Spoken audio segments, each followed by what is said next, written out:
काले मंदिर का रहस्य। उत्तर भारत के एक छोटे से गांव देवीपुर के पास एक घना जंगल था।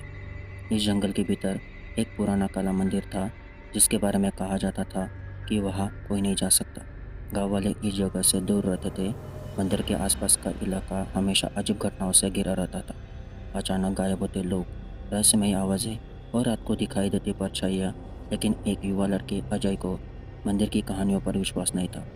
उसने ठान लिया था कि वह वहाँ जाकर सच्चाई का पता लगाएगा। उसकी इस जिज्ञासा ने उसे एक ऐसे रहस्य में उलझा दिया जिसे जानने के बाद उसकी ज़िंदगी कभी वैसी नहीं रही।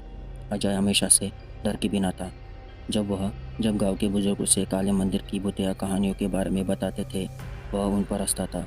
उसके दोस्त भी उसे बार बार मंदिर के बारे में चेतावनी देते थे, लेकिन अजय अड़िग था।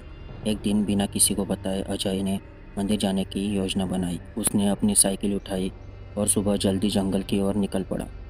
सुबह का मौसम ठंडा और शांत था, लेकिन जैसे जैसे अजय जंगल के भीतर जाता गया, एक अजीब सी ठंड और सन्नाटा छा गया। जंगल में घुसते ही उसे महसूस हुआ कि यहाँ की हवा में कुछ अजीब था। पेड़ जैसे फुसफुसाते हुए उससे बात कर रहे थे और हर कदम पर उसे ऐसा लग रहा था कि कोई उसे देख रहा है। पर अजय ने हिम्मत नहीं हारी और आगे बढ़ता गया। अंततः वह उस रहस्यमय मंदिर के सामने पहुंच गया। मंदिर बाहर से जितना खंडहर जैसा दिखता था, अंदर उतना ही भयानक था। दरवाजे पर लगे लोहे के ताले पुराने और जंग लगे हुए थे। जैसे ही अजय ने मंदिर के विशाल दरवाजे को धक्का दिया, वह चरमराते हुए खुल गया। अंदर अंधेरा था, केवल दीवारों पर लगी कुछ पुरानी मशालें दिख रही थी। जैसे ही रवि मंदिर के अंदर घुसा, उसे ऐसा लगा कि जैसे किसी ने उसके कंधे पर हाथ रखा हो। उसने पलट कर देखा, लेकिन वहाँ कोई नहीं था। वह धीरे धीरे मंदिर के गहरे हिस्से की ओर बढ़ने लगा। दीवारों पर अजीबोगरीब चित्र बने हुए थे, जिनमें कुछ अज्ञात अनुष्ठान दर्शाए गए थे। ये चित्र बहुत प्राचीन लग रहे थे और इनमें एक गहरा अंधेरा छिपा हुआ था। अजय ने एक बड़ा सा हॉल देखा, जहाँ एक विशाल काली मूर्ति रखी हुई थी। इस मूर्ति की आंखें इतनी भयानक थी कि जैसे वे अजय को घूर रही हो। अचानक एक जोर की आवाज आई। मंदिर के दरवाजे अपने आप बंद हो गए और अजय ने पाया कि वह फंस गया है। अजय को अब डर लगने लगा था। वह दरवाजे को खोलने की कोशिश कर रहा था, लेकिन दरवाजे टस से मस नहीं हुए। तभी उसे मंदिर के एक कोने से फुसफुसाहट सुनाई दी। कौन है? उसने कांपती आवाज में पूछा, लेकिन कोई जवाब नहीं मिला। तभी एक ठंडी हवा का झोंका उसके शरीर से टकराया और उसे लगा जैसे किसी ने उसे पीछे धकेल दिया। अब अजय पूरी तरह से डर चुका था। उसने वहां से भागने की कोशिश की, लेकिन मंदिर के गलियारे अजीब तरीके से बदलने लगे थे, जैसे वे उसे कहीं और ले जा रहे थे। उसे अचानक एहसास हुआ कि वह अब उसी जगह नहीं था जहाँ कुछ मिनट पहले था। उसे एक दरवाजा दिखाई दिया जो पहले वहाँ नहीं था। दरवाजा आधा खुला था और उसके पीछे गहरा अंधेरा था। अजय ने किसी तरह अपनी हिम्मत जुटाई और दरवाजे के भीतर चला गया, लेकिन अंदर का नजारा उसे चौंका देने वाला था। दरवाजे के पीछे एक बड़ा कमरा था, जिसमें जगह जगह टिमटिमाते दिए जल रहे थे। कमरे के बीचों बीच एक पत्थर की वेदी थी, जिस पर कुछ लिखा हुआ था। उस लेख को समझने की कोशिश करते हुए अजय के पैर जैसे जमीन में जड़ हो गए। इस संस्कृत में कुछ शापित शब्द थे, जिन्हें बोलने की उस लेख को समझने की कोशिश करते हुए अजय के पैर जैसे जमीन में जड़ हो गए। ये संस्कृत के कुछ शापित शब्द थे, जिन्हें बोलते ही किसी भयानक आत्मा को बुलाया जा सकता था।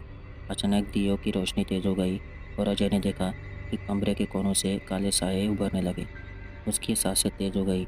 उसने तुरंत कमरे से बाहर भागने का प्रयास किया, लेकिन जैसे ही उसने दरवाज़ा छूने की कोशिश की, वह दरवाज़ा अपने आप गायब हो गया। अब अजय उस कमरे में बंद हो चुका था। उसकी आंखों के सामने अनगिनत परछाइयाँ नाचने लगी। उनमें से एक परछाई ने धीरे धीरे आकार लेना शुरू किया। वह एक काले लिबास वाली औरत थी, जिसका चेहरा छिपा हुआ था।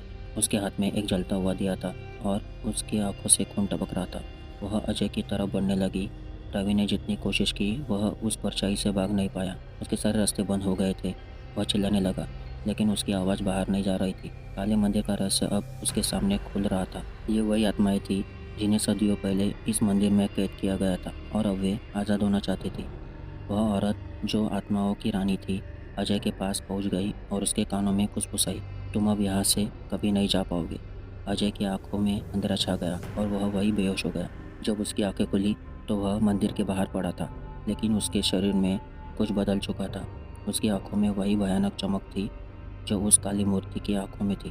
गांव के लोग कहते हैं कि उस दिन के बाद से अजय कभी वैसा नहीं रहा। वह अब मंदिर के पास ही रहता है और किसी से बात नहीं करता, लेकिन कभी कभी रात के सन्नाटे में गाँव वालों को उसकी खामोशी में कुछ फुसफुसाहटें सुनाई देती है, जैसे कोई उसे मंदिर वापस बुला रहा हो।